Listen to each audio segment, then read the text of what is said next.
Nah, yang kedua, cara menentukan prioritas pengelolaan limbah di suatu wilayah. Ya, jadi karena mata kuliah kita pengelolaan limbah dan air bersih, maka kita harus tahu ya bagaimana cara menentukan prioritas masalah limbah di suatu wilayah. Pertama, kita harus melakukan identifikasi jenis limbah. Ya, apakah limbah itu termasuk limbah padat, limbah cair, limbah gas, atau limbah B3. Kemudian yang kedua, lakukan pengumpulan data.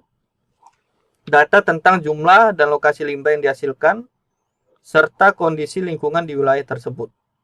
Apakah wilayahnya tanah yang tandus, ya, atau wilayahnya berpasir, atau bebatuan, atau di lereng pegunungan, ya. Ini data yang perlu kita kumpulkan. Kemudian analisis dampak, ini artinya kita melakukan evaluasi dampak dari setiap masalah terhadap lingkungan, kesehatan masyarakat, ekonomi, dan masyarakat secara keseluruhan. Kemudian tinjau konsekuensi jangka pendek dan juga jangka panjang dari setiap masalah untuk menentukan tingkat urgensi penanganan. Kemudian yang keempat, kita lakukan penilaian risiko. Lakukan penilaian risiko untuk mengidentifikasi masalah yang memiliki risiko tertinggi terhadap lingkungan dan juga kesehatan manusia. Tinjau kemungkinan dan dampak dari setiap risiko untuk menentukan prioritasnya. Yang kelima, konsultasi dan juga keterlibatan stakeholder.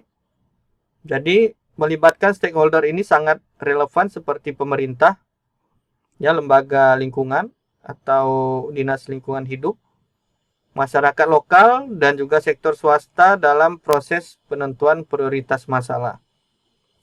Kemudian dapatkan masukan dari berbagai stakeholder tadi, tentu dari beberapa perspektif yang berbeda untuk memastikan kesepakatan tentang prioritas masalah.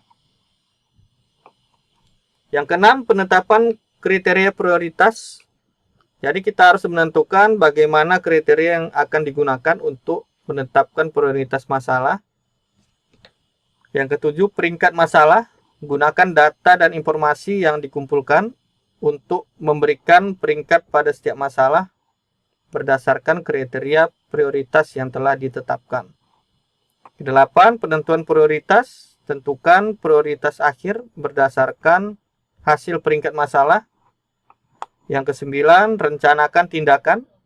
Jadi kita harus membuat rencana tindakan yang jelas dan terinci untuk menangani masalah yang diprioritaskan. Yang ke-10, pemantauan dan evaluasi. Kita harus melakukan langkah ya pemantauan secara berkala terhadap implementasi rencana tindakan dan dampaknya terhadap lingkungan dan kesehatan masyarakat. Jadi ketika ke lapangan kita harus punya perencanaan dulu ya. Apa yang mau kita lakukan? Apakah kita ngambil sampel sebelum kita uji ke laboratorium? Ya, kalau kita ngambil sampel, langkah-langkah pengambilan sampelnya itu harus sesuai dengan kriteria yang ada di SNI. Kalau kita ngambil air limbah, berarti kita harus menyesuaikan dengan SNI pengambilan sampel air limbah. Ya, limbah misalkan ada di danau, ada di sungai, ada di laut. Ya, limbah itu setelah kita ambil dengan peralatan yang sesuai dengan standar, ya. Kemudian sebelum kita bawa ke lab, limbah tadi harus kita awetkan dulu. Ya, pengawetannya tergantung parameter apa yang mau kita periksa. Kalau logam, ya pengawetannya menggunakan HCl. Kalau mikrobiologi, ya pengawetannya pada suhu ya di bawah 10 derajat Celcius. Atau pada suhu di bawah 10 derajat Celcius. Kalau pada logam lebih rendah lagi ya, di bawah 6 derajat Celcius. Nah, itu pengawetan-pengawetan seperti itu harus kita sesuaikan ya dengan yang terdapat di SNI. Baru setelah kita bawa ke lab diperiksa, kemudian keluar hasilnya dan kita lakukan evaluasi.